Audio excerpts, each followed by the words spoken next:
तो स्टूडेंट्स कैसे हैं आप लोग। ब्रांच अकाउंट का टॉपिक हमारा चल रहा है जिसमें नेक्स्ट मेथड हमें सीखना है, राइट। काफ़ी कुछ सीख चुके हैं, पार्ट 1 पार्ट 2 पार्ट 3 ऐसे करके लेक्चर अवेलेबल हैं।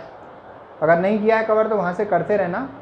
अब जो आज हम सीखेंगे that is final account system, next method है, ठीक है। सिंपल ब्रांच सिस्टम के बाद में नेक्स्ट मेथड हमारा फाइनल अकाउंट सिस्टम है। फाइनल अकाउंट सिस्टम आपका ब्रांच अकाउंट के अंदर हेड ऑफिस द्वारा अपनाया जाने वाला दूसरा मेथड है, जिसमें हेड ऑफिस अपना प्रॉफिट या लॉस कैलकुलेट करने के लिए जो मेथड अपनाता है उसे हम कहते हैं final account system. Final account system के अंदर जो उसका चेंज होता है पुराने वाले से, पुराने वाले मेथड में आपने देखा कि साहब ब्रांच अकाउंट बनाएगा, वो काय पे बनाएगा, या तो कॉस्ट पे बनाएगा या फिर इनवॉइस प्राइस पे बनाएगा, राइट। तो उसमें फाइनली उसको पता चल जाता है कि ब्रांच ने एक पर्टिकुलर अकाउंटिंग पीरियड में कितना प्रॉफिट बनाया, कितना लॉस हुआ, उसको ये उसका पर्पज़ होता है, क्लियर। और ये सेम पर्पज़ यहाँ पर भी है, लेकिन यहाँ पर जो टेक्निक लग रही है वो फाइनल अकाउंट सिस्टम की लग रही है। फाइनल अकाउंट सिस्टम में उसका प्रॉफिट वो निकालता है फाइनल अकाउंट बनाकर। फाइनल अकाउंट आप जानते होंगे कि उसका मेन कंपोनेंट है ट्रेडिंग अकाउंट बनाना और profit and loss account banana. Trading account में क्या चीज़ आती है, जो बेसिक नॉलेज हमारे पास है, रॉ मटेरियल खरीद कर फैक्ट्री तक लाने और बनाने, राइट, वो सारा आता है। और उसके बाद का सारा काय में आता है, प्रॉफिट एंड लॉस अकाउंट में आता है, क्लियर। ये चीज़ होती है, हम जानते हैं। लेकिन यहाँ पर अगर मेरे को final account system branch account के अंदर समझना है तो क्या मतलब है उसका, तो उसके अंदर ब्रांच से रिलेटेड बात होगी। ब्रांच का ट्रेडिंग अकाउंट है, ब्रांच का trading and profit and loss account है। तो एग्जैक्टली हमें ब्रांच का एक पर्टिकुलर अकाउंटिंग पीरियड में कितना प्रॉफिट हुआ, ग्रॉस प्रॉफिट हुआ, कितना ग्रॉस लॉस हुआ, कितना नेट प्रॉफिट हुआ, कितना नेट लॉस हुआ, ये जानकारी हमें फाइंड करनी होती है। तो इसमें हम करते क्या हैं, ये लाइन बहुत जरूरी होती है। For the year ended on 31 मार्च, एक पर्टिकुलर अकाउंटिंग पीरियड के लिए हम इसको बनाते हैं। तो उस अकाउंटिंग पीरियड के स्टार्टिंग में ब्रांच के पास जितना ओपनिंग स्टॉक था वो आप यहाँ लिख दोगे, राइट। ब्रांच के पास जितना ओपनिंग स्टॉक था वो आप यहाँ पर लिख दोगे, काय का, गुड्स का, राइट। देखो ब्रांच का ट्रेडिंग एंड P&L अकाउंट है, इसका मतलब इस अकाउंटिंग पीरियड में हेड ऑफिस के द्वारा ब्रांच के साथ की गई जितनी भी डीलिंग है, राइट, गुड्स की, ट्रांजैक्शंस की, वो सब हमें यहाँ पर दिखानी है। जिसमें सबसे पहला है कि हेड ऑफिस ने ब्रांच के पास जो स्टॉक छोड़ा हुआ है वो अकाउंटिंग ईयर के स्टार्टिंग में कितने रुपए का है, वो ओपनिंग स्टॉक यहाँ पर दिखाया जाता है, क्लियर। फिर उसके बाद इसी अकाउंटिंग पीरियड में हेड ऑफिस ने ब्रांच के पास गुड्स बेचने के लिए और कितना भेज दिया, जिसको हम कहते हैं गुड्स सेंट टू ब्रांच। उसी अकाउंटिंग पीरियड में हेड ऑफिस ने ब्रांच के पास गुड्स कितना बिकने के लिए भेज दिया, उसे हम कहते हैं गुड्स सेंट टू ब्रांच। अगर उसमें से ब्रांच ने हेड ऑफिस को कुछ गुड्स रिटर्न कर दिया तो वो लेस कर देंगे हम, तो नेट हमारा गुड्स सेंट टू ब्रांच आ जाएगा। फिर इसके बाद क्रेडिट में हम क्या लिखेंगे, ब्रांच ने जितना बेचा माल, ब्रांच ने जितना बेचा माल, चाहे तो नकद चाहे तो उधार, राइट। और टोटल जो बिक्री हुई ब्रांच पर उस अकाउंटिंग पीरियड में, उसमें से जितना माल कस्टमर्स ने वापस कर दिया, सेल्स रिटर्न हो गया, उसको लेस कर दो, बचा हुआ नेट सेल्स आ जाएगा। फिर इसके बाद अगली बात क्या है, उस अकाउंटिंग पीरियड के एंड में कितना गुड्स ऐसा है जो ब्रांच बेच नहीं पाई, क्लोजिंग स्टॉक हो गया, वो दिखाएंगे यहाँ पर। और अगर ऐसा भी कोई गुड्स है जो हेड ऑफिस ने ब्रांच के पास तो भेजा था लेकिन ब्रांच ने रिसीव नहीं किया, जिसकी वजह से वो रास्ते में ही है, लेकिन अकाउंट क्योंकि क्लोज हो रहे हैं, तो उसका क्या इफेक्ट हम अपने अकाउंट्स में दें, उसको हमें क्या करना होता है, गुड्स इन ट्रांसिट के नाम से यहाँ पर दिखाना होता है, क्लोजिंग स्टॉक में जोड़ना होता है। आप कहोगे साहब गुड्स इन ट्रांसिट आपने क्लोजिंग स्टॉक में जोड़ दिया, राइट, क्या इसको डेबिट में भी दिखाना है? डेबिट में ये ऑलरेडी इसके अंदर है। मान लो हेड ऑफिस ने ब्रांच के पास 1 लाख रुपए का माल भेजा और उसमें से 10,000 का माल रास्ते में है, तो ब्रांच ने रिसीव किया 90,000 का, right. Goods received by branch है 90,000 का, उसमें गुड्स इन ट्रांसिट है 10,000 का, तो टोटल 1,00,000 रुपये का इसमें ऑलरेडी इंक्लूडेड है गुड्स इन ट्रांसिट। अब लेकिन क्लोजिंग स्टॉक में वो इंक्लूड है कि नहीं? नहीं। क्लोजिंग स्टॉक कैसे होता है? क्लोजिंग स्टॉक एग्जैक्टली उस गुड्स से होता है जो हेड ऑफिस ने ब्रांच को भेजा और ब्रांच ने उसे रिसीव भी कर लिया। क्लोजिंग स्टॉक कैसे होता है? जो हेड ऑफिस ने ब्रांच के पास भेजा और ब्रांच ने उसे रिसीव भी कर लिया और उसके बाद उसमें से उसने बेचा और फिर कस्टमर से वापस आया वगैरह, सारा एडलेस करने के बाद में लास्ट में उस गुड्स में से जो उसने रिसीव किया था, जो हेड ऑफिस ने उसके पास भेजा था, जो रह जाएगा दैट इज क्लोजिंग स्टॉक। लेकिन उसमें गुड्स इन ट्रांसिट नहीं होगा। लेकिन क्योंकि अकाउंट क्लोज करने हैं तो ये मानकर हम करेंगे कि जो गुड्स रास्ते में रह गया है डीम टू बी रिसीव्ड, हमें रिसीव हो जाएगा। क्लियर? लेकिन ऐसा नहीं है, हम उसको दिखाएंगे, डिस्प्ले अलग अलग ही करेंगे, वो बेटर रहता है। क्लोजिंग स्टॉक में गुड्स इन ट्रांसिट ऐड करके दिखाइए तो टोटल अमाउंट आप यहाँ पे दिखाएंगे। टोटल अमाउंट आप यहाँ पर इसका दिखाएंगे। फिर इसके बाद ये आपका पोर्शन हो गया काय का? ट्रेडिंग अकाउंट का। उसके बाद ग्रॉस प्रॉफिट आया तो यहाँ ब्रॉट डाउन कर लो, और ग्रॉस लॉस आया आपका तो यहाँ ब्रॉट डाउन कर लो। ये कहानी रहती है। क्लियर?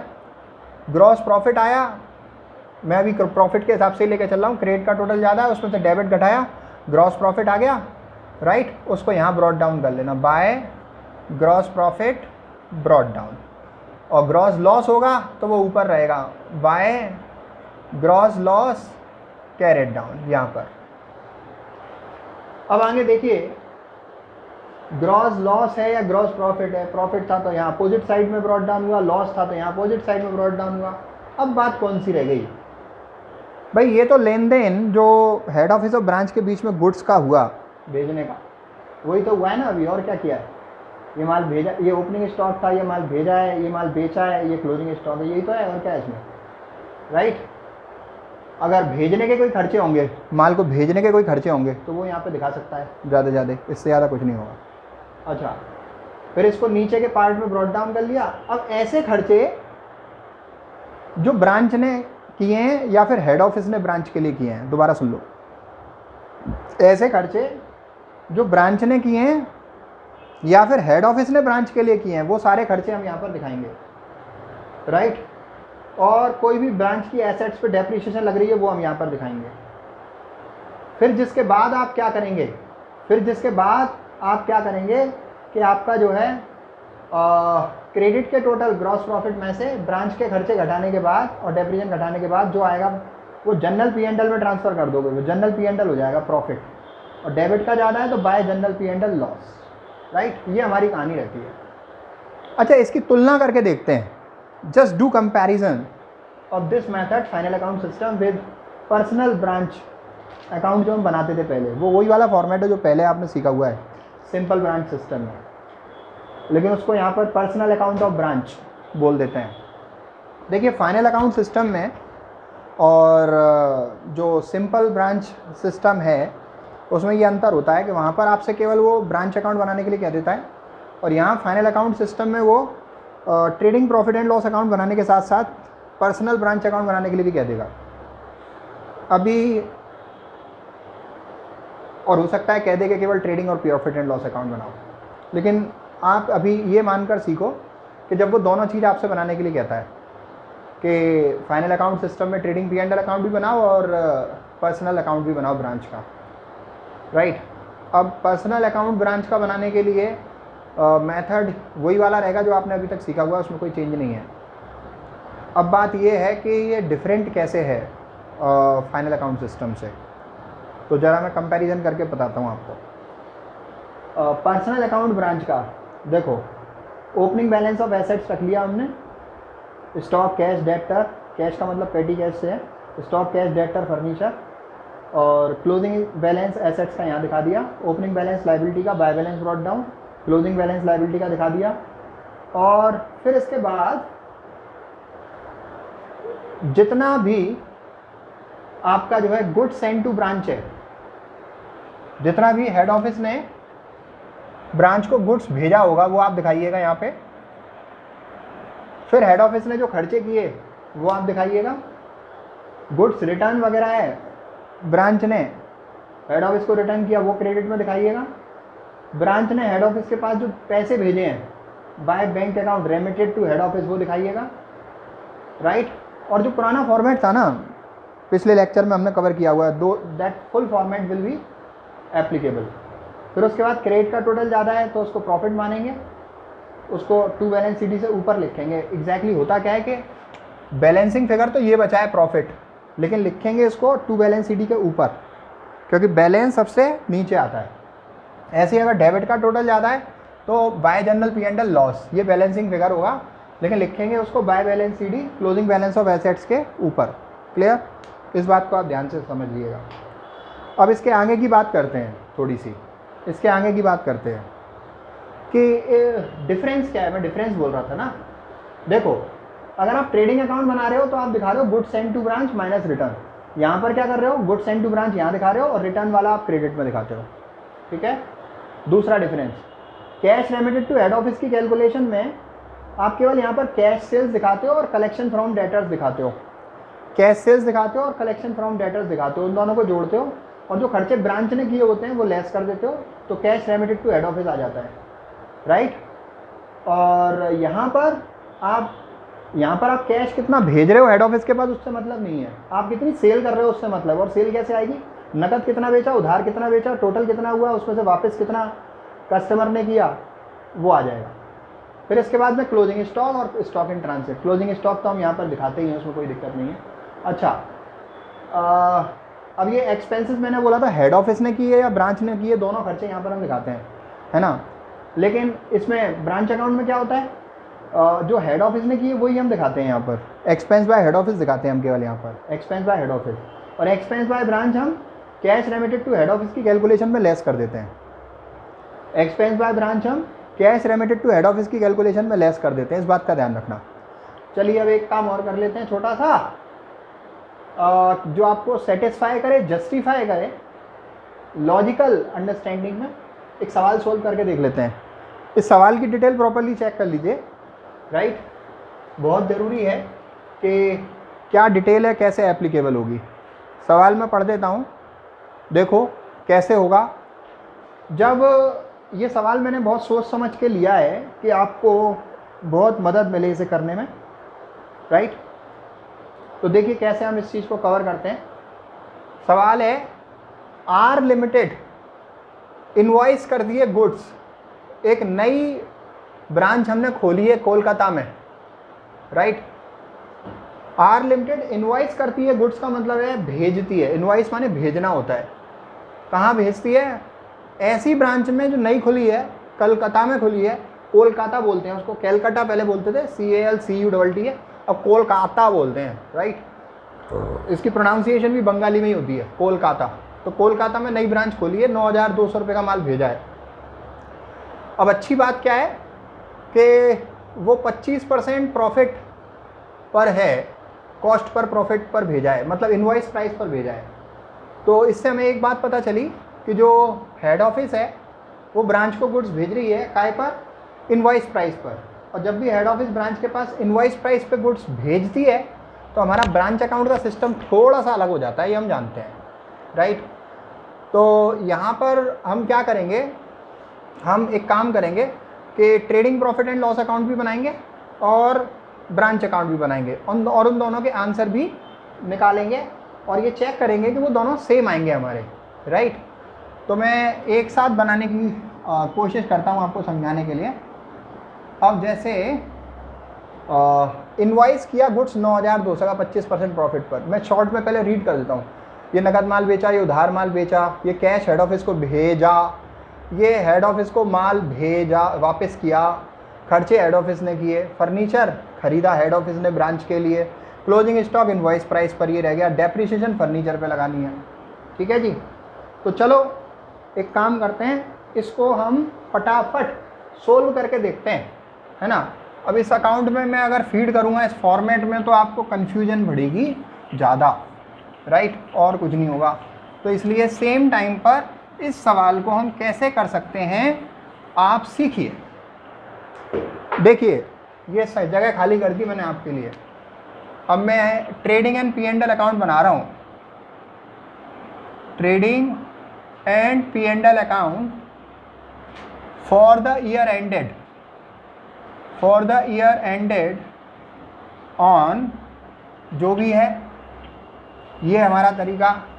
फिर इसके बाद देखिए आप ब्रांच अकाउंट भी बनाऊंगा मैं, पर्सनल ब्रांच अकाउंट। यहाँ पर ब्रांच अकाउंट को आप इनवॉइस प्राइस पे बना सकते हो, कॉस्ट पे बना सकते हो। तो मैं इनवॉइस प्राइस पे ही बना रहा हूँ क्योंकि डिटेल मेरे पास इनवॉइस प्राइस की है, एट इनवॉइस प्राइस। तो मेरे को मालूम है कि आपको अभी ब्रांच अकाउंट बनाना इजी लगेगा क्योंकि आप जस्ट सीख के आए हो। तो पहले ब्रांच अकाउंट बना लेते हैं। तो यहाँ पर हेड ऑफिस ने ब्रांच को 9200 का गुड्स भेजा, तो मैं यहाँ पे लिख देता हूँ to goods send to branch 9200। ये इनवॉइस प्राइस पे है, राइट। तो इसका मुझे प्रॉफिट निकालना पड़ेगा और वो अपोजिट साइड लिखना पड़ेगा, by goods send to branch. अच्छा, मैंने आपको प्रॉफिट कैलकुलेट करना सिखाया हुआ है बहुत अच्छे से, क्योंकि प्रॉफिट मुझे कैंसिल करना है। उसमें से जो भी अमाउंट हमारे प्रॉफिट में होंगे उसमें से मुझे प्रॉफिट कैंसिल करना पड़ेगा या फिर लेस करना पड़ेगा, वो हमारा तरीका होता है। तो यहाँ पर हम कैंसिल करते हैं ब्रांच अकाउंट में उसको, और हम लेस नहीं करते, हम उसको कैंसिल करते हैं। कैंसिल कैसे करते हैं? कैंसिल करने के लिए हम उसको अपोजिट साइड में दिखा देते हैं। कहाँ दिखा देते हैं? अपोजिट साइड में। अपोजिट साइड हमारी कौन सी है? डेबिट की क्रेडिट। अच्छा, ये हमारा गुड्स काय पे दिया हुआ था? इनवॉइस प्राइस पे। प्रॉफिट काय पे दिया हुआ था? कॉस्ट पे, राइट। प्रॉफिट काय पे दिया हुआ था? कॉस्ट पे। तो हमारे फॉर्मूला कौन सी लगेगी प्रॉफिट की? Profit equals to invoice price into rate upon 100 plus rate. तो मैं निकाल लेता हूँ 9200 इंटू 25 अपॉन 125 कितना आएगा? 1840 शैल कम, राइट। 1840 शैल कम। क्लियर? अब देखिए इन दिस, अब इस चीज़ को मुझे यहाँ फाइनल अकाउंट सिस्टम में कहाँ पे दिखाना है? यहाँ पे दिखाना है to goods send to branch. और जो फाइनल अकाउंट सिस्टम में मैं ये दिखाता हूँ ना, ये कॉस्ट पे दिखाता हूँ, क्योंकि ट्रेडिंग अकाउंट में जो भी स्टॉक से रिलेटेड चीज़ें हैं, माल भेजने से रिलेटेड चीज़ें हैं, ओपनिंग क्लोजिंग स्टॉक है, ये सब कॉस्ट पे होता है, एट प्रॉफिट नहीं होता। यहाँ पर कैंसिल करने वाला सिस्टम नहीं है। कैंसिल करने वाला सिस्टम ब्रांच अकाउंट में एप्लीकेबल है, यहाँ पर नहीं है। तो यहाँ पर हम लेस करके लिखेंगे सीधे 9200 में से 1840 लेस कर दीजिए, कितना आएगा? 7360 आएगा। सीधे हमने लिख दिया कि इतने का माल हेड ऑफिस ने ब्रांच के पास भेजा है। आगे पढ़ता हूँ सवाल में क्या लिखा हुआ है। आगे लिखा हुआ है कि माल बेचा किसने? ब्रांच ने। नकद बेचा इतने का, उधार बेचा इतने का। तो जो माल बेचते हैं वो तो हम यहाँ लिखते हैं बाय सेल्स। पहली फॉर कैश, नकद बेचा हमने 1200 रुपये का, और दूसरी हमने उधार बेचा है, वो कितने का है? 7260 का। टोटल कितने का माल बिक गया ये हमारा? 8460। क्लियर? 8460। अच्छा, इसमें से कौन सी चीज़ हमारी ब्रांच अकाउंट में दिखाई जाती है? Cash remitted to head office की कैलकुलेशन में दिखाई जाती है कैश सेल्स। ये रेमिटेड हेड ऑफिस को पैसे जो भेजते हैं वो, तो नकद बिक्री लिख दूँ। कैश सेल्स कितने रुपए की है? कैश सेल आपकी 1200 रुपये की है, वो यहाँ पर हम दिखाएंगे। क्लियर? ये 1840 को थोड़ा दूर कर देते हैं जिससे कन्फ्यूजन ना हो। ठीक है, अब उसके बाद बात करते हैं नकद बेचा, उधार बेचा, राइट। उधार बेचा कहाँ पे आना चाहिए? डेटर्स अकाउंट में आना चाहिए। तो डेटर्स की तो जानकारी हमारे पास है नहीं, राइट। डेटर्स की जानकारी तो हमारे पास है नहीं, तो फिर क्या करें? डेटर्स बन तो रहे ना, डेटर्स का अकाउंट बनाते हैं अपन। डेटर्स का अकाउंट बनाते हैं। टू सेल्स, जो उधार बेची है ना वही दिखाइए आप डेटर्स में। उधार बेची है, कितने की बेची है? 7260। अब उसके बाद देखिए कैश हेड ऑफिस को हमने भेजा है 8060 रुपये का। Cash remitted to head office हमने भेजा है 8060 रुपये का। क्लियर? इससे हमें एक बात पता चलती है कि टोटल जो पैसे हमने हेड ऑफिस के पास भेजे हैं वो 8,060 रुपये हैं, राइट? आपको मालूम होगा कि हम cash remitted to head office कैसे लेते हैं? जितना हमने नकद बेचा हो प्लस जितना हमें डेटर से कलेक्ट हुआ माइनस जितने ब्रांच ने खर्चे करे, ये होता है हमारा cash remitted to head office, जो हमें 8,060 रुपये इनने दे रखे हैं पहले से ही। ये रकम हमारे पास है, राइट? ये रकम हमारे पास है। Is that okay? अब उसके बाद आप देखिए 8,060 रुपये मेरे पास हैं और नकद बिक्री मेरे पास है, नकद बिक्री भी मेरे पास है, तो 8060 मेरे पास है और नकद माल कितने का बेचा हुआ है मैंने? 1200 रुपये का, ये मेरे पास है। प्लस कलेक्शन फ्रॉम डेटर्स मेरे पास नहीं है और एक्सपेंस बाय ब्रांच क्वेश्चन में दिए हैं कि नहीं? क्वेश्चन में नहीं दिए हैं। इसका मतलब मैं ये मान लूँगा कि वो खर्चे जो ब्रांच ने किए हैं वो ना के बराबर हैं, ज़ीरो हैं, निल हैं। तो कहने का मतलब नकद बिक्री और कलेक्शन फ्रॉम डेटर जोड़कर रेमिटेड टू हेड ऑफिस आएगा। तो मेरे पास कैश सेल तो है और total remitted to head office है। इस 8060 में से मैं 1200 लेस कर दूंगा तो कलेक्शन फ्रॉम डेटर्स आ जाएगा, ठीक है? तो 8060 minus collection from debtors, sorry cash sales equals to collection from debtors, कितना बनेगा ये अमाउंट? 6860। ये दूसरा हो गया हमारा कलेक्शन फ्रॉम डेटर्स। तो कलेक्शन फ्रॉम डेटर्स लिख देता हूं मैं बाय कैश करके। कितना कलेक्ट कर लिया हमने? 6860। ये डेटर्स अकाउंट में भी दिखा दिया मैंने, क्लियर? डेटर्स अकाउंट में भी तो आएगा, जो पैसा हमने डेटर से वसूला वो डेटर्स अकाउंट में भी आएगा। अच्छा, और देखता हूँ सवाल को। Return to head office, head office को गुड्स वापस किया हमने, राइट? तो रिटर्न टू हेड ऑफिस है मेरे पास, इसको मैं यहाँ पर दिखाऊंगा by goods send to branch, return के नाम से दिखाऊंगा। कितने रुपए का है ये? 800 रुपये का, 200 रुपये का। और इसका प्रॉफिट का पार्ट नॉट टू से कि मुझे डेबिट में दिखाना है, राइट? कहने की ज़रूरत नहीं है, हम जानते हैं, अपोजिट साइड में दिखाते हैं। गुड सेंड टू ब्रांच, ये रिटर्न वाला है और प्रॉफिट है उसका ये, ठीक है? कैसे कैलकुलेट होगा? उस 200 रुपये पर 25/125, तो कितने रुपए आ जाएगा ये आ जाएगा हमारा 40 रुपये। अब इसकी कॉस्ट कितनी आ रही है? 200 में से 40 लेस कर दूँ तो इसकी कॉस्ट आ रही है 200 में से 40 लेस कर दूँ तो 160 रुपये। वो 160 रुपये का माल मैंने वापस किया है, किसको? हेड ऑफिस को। तो वो 160 रुपये में यहाँ पर लेस कर सकता हूँ गुड सेंड टू ब्रांच में से, या फिर इसको मैं अपोजिट साइड में दिखा सकता हूँ। दोनों ऑप्शन है मेरे पास, कोई दिक्कत वाली बात नहीं है, ठीक है?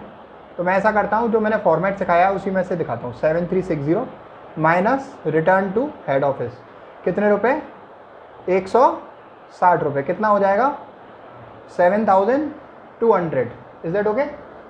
अब आगे देखिए, एक्सपेंस बाय हेड ऑफिस है हमारे 200 रुपये के।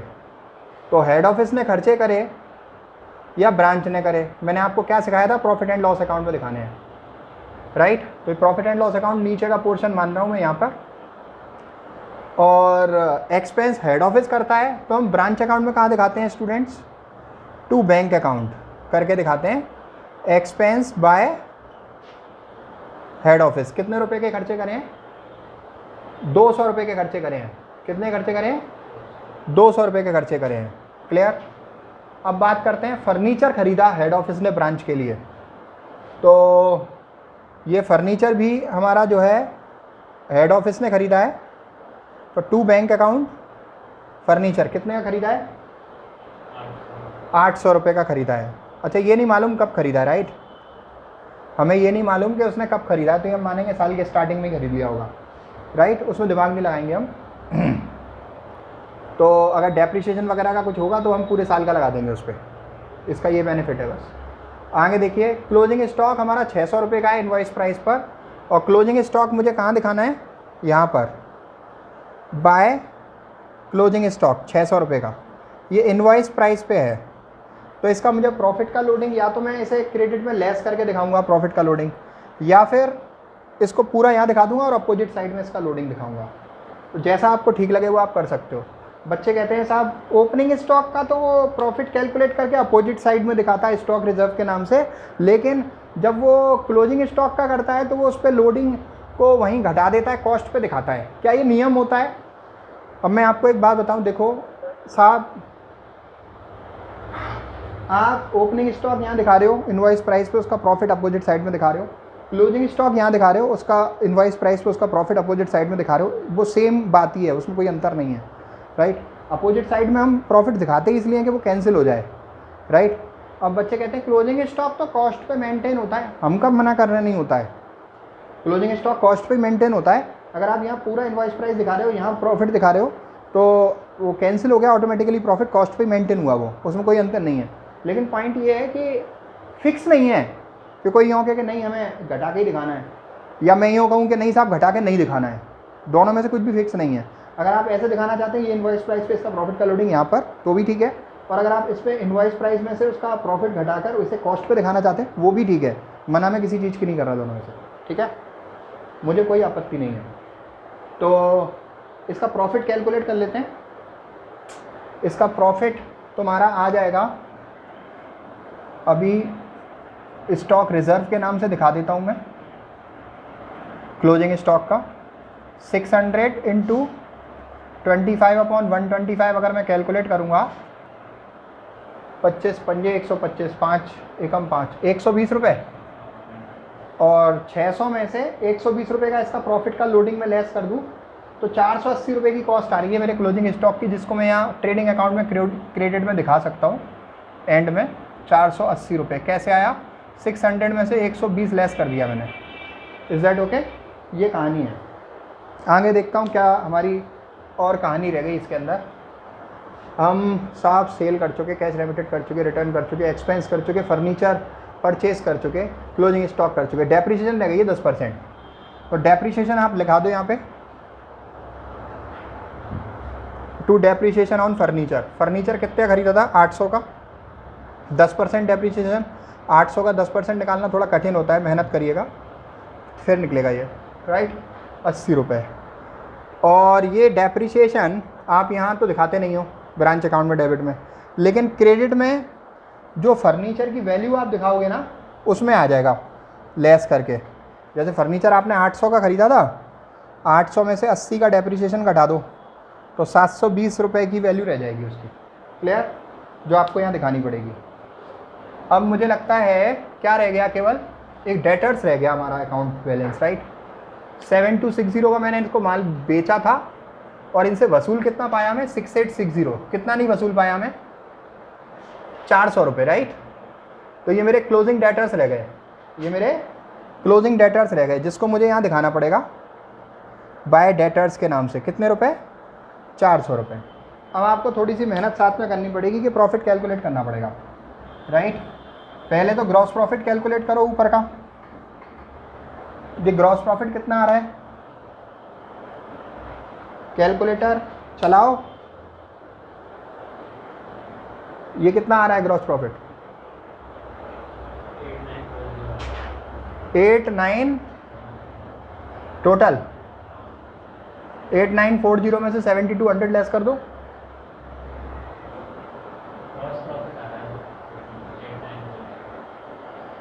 एट 460 और 480। डू यू हैव कैलकुलेटर और मोबाइल समथिंग? ये हमारा आ गया 8460 और प्लस क्लोजिंग स्टॉक हमारा कितने का था? क्लोजिंग स्टॉक हमारा था ये, ठीक है, डेटर्स का बैलेंस था ये 8460 प्लस 480 माइनस 7200,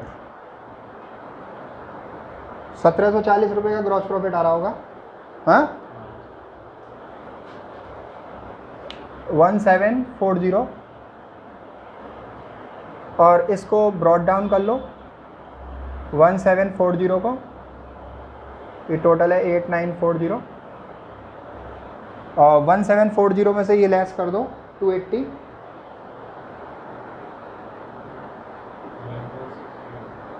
1460 का नेट प्रॉफिट आ गया। To net profit carried down, right. अब ये जो बात है कि दोनों एक साथ में बना के दिखा रहा हूँ ना, वो यहाँ पर वेरीफाई होगी कि यही प्रॉफिट हमारा इससे भी आएगा, ब्रांच अकाउंट से, right. Let me show that to you. Credit का टोटल ले रहा हूँ मैं 8060 प्लस 1840 प्लस 200 400 600 600 600 1200 और 720, तो 11820 टोटल हो गया हमारा। इसमें से लेस कर देता हूँ मैं डेबिट के items 920 9200, okay 9200 minus 120 minus 240 and 800, 240 and 800, 1460, ये आपका आ गया to general P&L account 1460. You can check that the profit we have calculated through trading P&L account or we have calculated it from branch account, it is remaining the same, right. This is what I wanted you to make the verification by preparation of trading account and P&L account under final account system, and branch account which you have already learned will give you and shall give you the same answer, right. And all these two of them you can prepare all together, इनको एक साथ आप बना सकते हो और same answer आएगा. This is the logical justification of this. I hope you got it. कोई भी कन्फ्यूज़न है आप रिप्लाई करके दोबारा रिवीजन कर सकते हो. चलिए ठीक है, इससे रिलेटेड क्वेश्चन प्रैक्टिस करिएगा. और thank you so much. Keep learning, keep growing. Thanks for watching.